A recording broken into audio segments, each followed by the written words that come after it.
আজকের নিবেদন ব্যোমকেশ বক্সীর গোয়েন্দাগিরি, শরদিন্দু বন্দ্যোপাধ্যায়, পর্ব 2।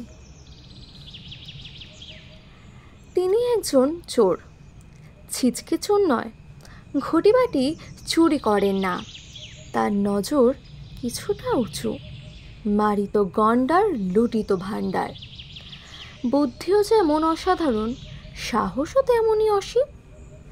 ব্যোমকেশ সচক্ষে দীর্ঘশ্বাস ফেলিল। আজকাল আর এরকম লোক পাওয়া যায় না। বলিলাম, দেশের দুর্ভাগ্য সন্দেহ নয়, কিন্তু তার নাম বড় বড় অক্ষরে খবরের কাগজে উঠেছিল কেন? কারণ শেষ পর্যন্ত তিনি ধরা পড়ে গিয়েছিল এবং প্রকাশ্যে আদালতে তার বিচার হয়েছিল। টেবিলের উপর সিগারেটের টিন রাখা ছিল। একটা সিগারেট তুলিয়া লইয়া ব্যোমকেশ যত্ন সহকারে ধরাইল। তারপর আবার চেয়ারে বসিয়া বলিল, 10 বছর হয়ে গেল, কিন্তু এখনও ঘটনাগুলো বেশ মনে আছে। আমি তখন সবে মাত্র এ কাজ আরম্ভ করেছি, তোমার সঙ্গে দেখা হবারও আগে। দেখিলাম ঔদাস্য ভরে বলিতে আরম্ভ করিল, সে নিজেই নিজের স্মৃতিকথার আকৃষ্ট হইয়া পড়িয়াছে। বর্ষার দিনে যখন অন্য কোথাও মুখরোচক খাদ্য হাতের কাছে নেই, তখন স্মৃতিকথাই চলুক, এই ভাবিয়া আমি বলিলাম, গল্পটা বলো শুনি। ব্যোমকেশ বলিল, গল্প কিছু নেই, তবে ব্যাপারটা আমার কাছে একটা রহস্যময় হয়ে আছে। পুলিশ খেটেছিল খুব এবং বাহাদুরও দেখিয়েছিল অনেক, কিন্তু আসল জিনিসটি উদ্ধার করতে পারেনি। আসল জিনিসটি কি? তবে বলি শোনো। সে সময় কলকাতা শহরে হঠাৎ জহরত চুরির খুব ধুম পড়েছিল। আজ জওহরলাল হিরেলালের দোকানে চুরি হচ্ছে, কাল দত্ত কোম্পানির দোকানে চুরি হচ্ছে, এরকম ব্যাপার। দিন 15 মধ্যে 5খানা বড় বড় দোকান থেকে প্রায় 3-4 লক্ষ টাকার হীরা জহরত লোপাট হয়ে গেল। পুলিশ সজোরে তদন্তে লাগিয়া দিল। তারপর একদিন মহারাজা রামেন সিংহের বাড়িতে চুরি হলো। মহারাজা রমেন্দ্র সিংহের পরিচয় দিয়ে তোমায় অপমান করব না। বাঙালির মধ্যে তার নাম জানে না এমন লোক খুবই কমই আছে। যেমন ধনী তেমনি ধার্মিক। তার মতো সদয় দয়ালু লোক আজকাল দিনে বড় একটা দেখা যায় না।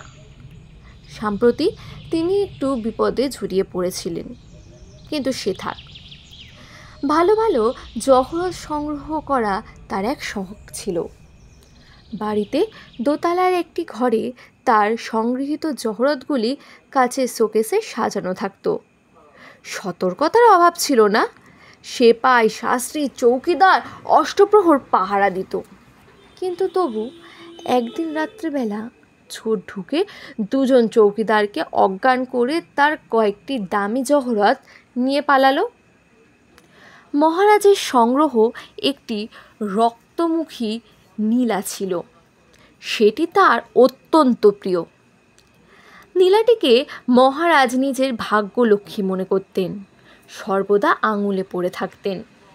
কিন্তু কিছুদিন আগে আংটিটি আলগা হয়ে গিয়েছিল বলে খুলে রেখেছিলেন।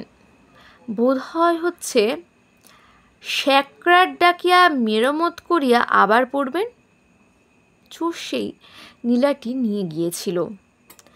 নীলা সম্বন্ধে তুমি কিছু জানো কি জানো না বলতে পারি না। নীলা জিনিসটা হিরে, তবে নীল হিরে। অন্যান্য হীরের মতো কিন্তু কেবল ওজনের ওপরই এর দাম হয় না।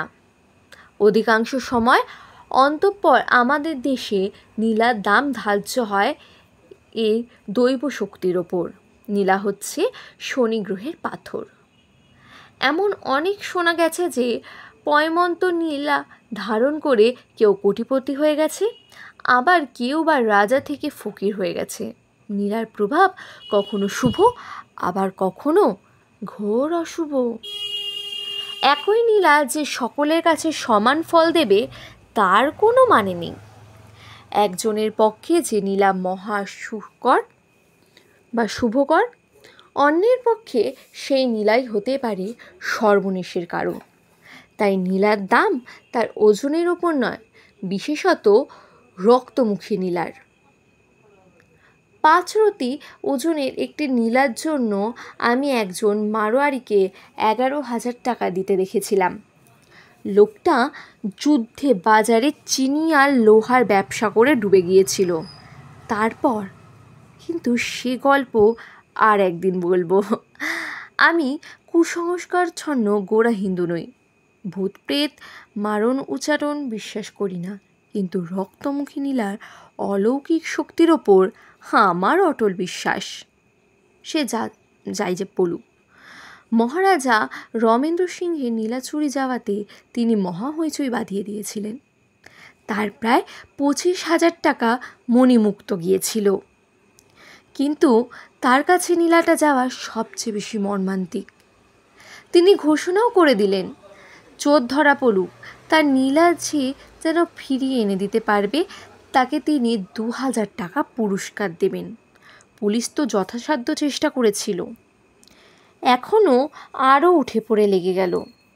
পুলিশের সবচেয়ে বড় গোয়েন্দা নির্মলবাবু তদন্তের ভার গ্রহণ করলেন। নির্মলবাবুর নাম বোধহয় তুমি শোনোনি। সত্যি বিচক্ষণ লোক, তার সঙ্গে আমার সামান্য পরিচয় ছিল। এখন তিনি রিটায়ার করেছেন। যাই হোক, নির্মলবাবু তদন্ত হাতে নেবার 7 দিনের মধ্যেই জহরত চোর ধরা পড়ল। চোর আর কেউ নয়, এই রমানাথ নিয়োগী।